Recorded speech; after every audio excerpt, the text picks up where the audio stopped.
ये एक तरह से कलंदर्स और क्वेटा ग्लैडिएटर्स का मुकाबला तो था ही था, जीतने का मुकाबला तो पैरामाउंट होता है, मगर ये फास्ट बॉलिंग कंपटीशन का भी एक तरह से मैच था। शाहीन शाह अफरीदी और हारिस रऊफ तेज तरीन बॉलर्स, दुनिया के मानी गिरामी बॉलर्स, दूसरी तरफ पोटेंशियली बहुत ही एक सॉलिड फास्ट बॉलिंग का पेयर हसनैन लंबे कद के तेज बॉल करते हैं, और नसीम शाह आजकल की लेटेस्ट सेंसेशन है, पिन अप बॉय बने हुए हैं। मगर हुआ क्या, शाहीन शाह अफरीदी ने ये मुकाबला आराम से जीत लिया। कमाल की उन्होंने बॉलिंग की, नए बॉल पे यॉर्कर लेंथ पे कंट्रोल, स्विंग, फिटनेस के कोई इश्यूज नहीं। मगर जो बात देखने वाली है वो है हारिस रऊफ और नसीम शाह की परफॉर्मेंस, क्योंकि ये दोनों जो हैं ये उतने लंबे कद के नहीं है जितने हसनैन और शाहीन शाह अफरीदी, और खासतौर पे सब कॉन्टिनेंट कंडीशंस में जहां ज्यादा बाउंस नहीं मिलेगा, अगर आप गेंद को पटकने की कोशिश करेंगे या फिर गुड लेंथ पे हिट करने की कोशिश करेंगे तो उठान नहीं मिलेगी, क्योंकि वो जो ड्रॉप है वो 6 फुट 4 इंच से नहीं आ रहा, वो 5'9", 5'10" की हाइट से आ रहा है, जिसकी वजह से फिर आप पे अटैक हो सकता है, अनलेस कि आप गेंद को कुछ ना कुछ मूव करें, जो मूवमेंट दिखने को नहीं मिली। हारिस रऊफ को देखें, जिस मुकाम पे वो बॉलिंग करने आते हैं, जिस गैप में वो आते हैं, वो बड़ा क्रिटिकल गैप होता है, और अमूमी तौर के ऊपर आपका समझिए कि बेस्ट ऑप्शन है वो पावर प्ले के बाद इस्तेमाल दुनिया की टीम्स करती है। मार्क वुड इतने ही तेज हैं जितने के हारिस रऊफ हैं, वो भी आके इसी तरह से मिडिल में इंग्लैंड के लिए बॉलिंग करते हैं। उमरान मलिक भारत के 150 किलोमीटर पे बॉल कर सकते हैं, वो भी मिडिल में आके करते हैं या मिडिल टू लेट ओवर्स में, और इसका मकसद ये है कि आपको दिला देंगे, आपको पेस के साथ ऑप्शंस बढ़ जाते हैं, आप विकेट भी ले जाते हैं क्योंकि वो टाइमिंग आपकी ऑफ हो जाती है, फिर बाउंसर भी आपका अटैकिंग ऑप्शन हो जाता है, यॉर्कर भी। कंट्रोल जो है एक तो हारिस रऊफ का दिखा नहीं है अभी तक, दूसरा ये कि वो हाफ ट्रैकर्स के ऊपर बाउंसर करने की कोशिश करते हैं, तो वो बाउंसर नहीं होता है, वो यहाँ पे गेंद आता है जिसको आपने देखा कि रॉय ने उस पर छक्के लगा दिए।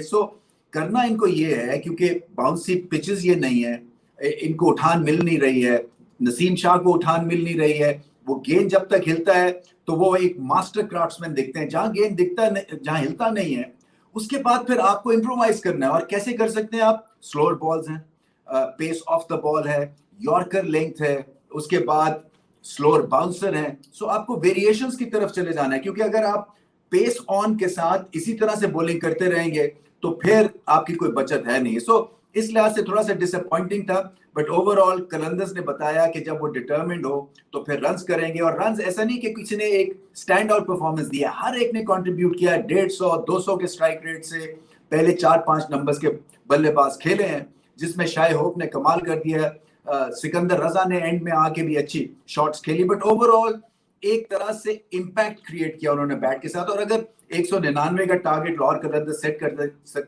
देते हैं तो फिर जो उनकी बॉलिंग है, और राशिद खान भी आ गए, तो फिर मुकाबला वन साइडेड सा हो जाना था, और हुआ।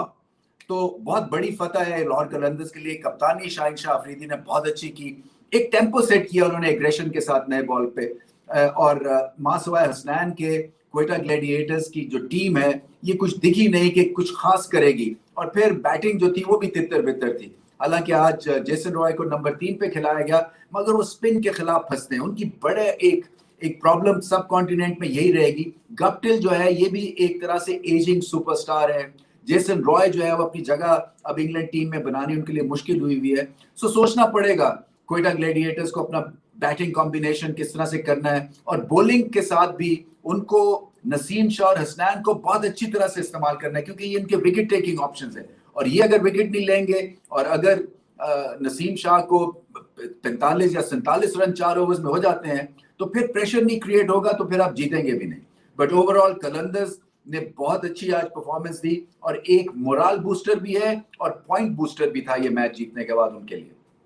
तो अब चलते हैं boom boom play of the day की तरफ।